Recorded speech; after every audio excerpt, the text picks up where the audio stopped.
All right. So there's this great story book called actually Story Brand. And the book details out how you need to be the guide. You need to be the guide. Don't always want to be the hero. And this comes down to when you're investing money as well, where you're raising money for your investments, is that you need to be Yoda and let your investors be Luke Skywalker.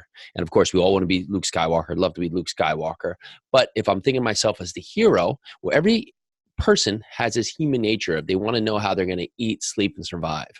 And if we're going out there basically saying, hey, I'm this hero with this great investment, here's this awesome opportunity that you need to be a part of because I'm the best thing in the world. Well, the investor you're speaking to is ultimately going to shut off because you've now pushed back the threshold of how are they going to survive, how are they going to eat and sleep, and how is this opportunity actually making them feel safe. But if you put the emphasis on the investor and say, Mr. or Mrs. Investor, what is it that you're looking for? What is it that you need? What is it that makes a great investment for you? What kind of investments do you like? What kind of investments have not been right for you? What does it look like to have a successful investment? And get their feedback, then you can understand how best you can help them. And that's all this is about here. It's about helping others.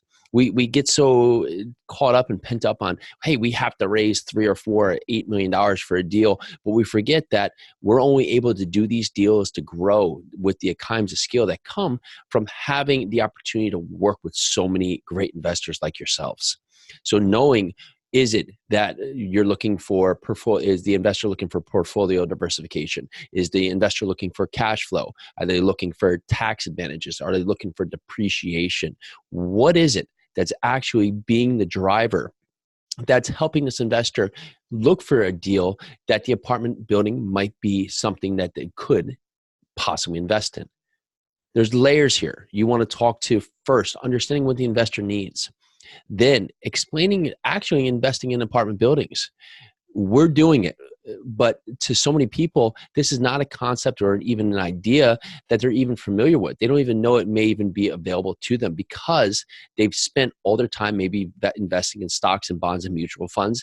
And if they do have an inkling about investing in apartment buildings, maybe they just think it's for large REITs or institutional players and don't even think that they could do this.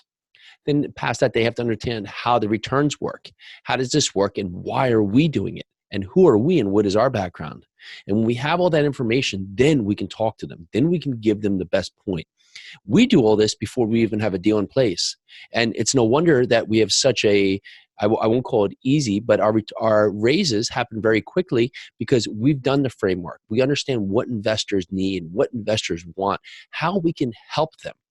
So when we do have an opportunity that's going to fit for them, we've already had the conversation. We've already laid the framework. We've already guided them to hopefully present the best opportunity for them at that time.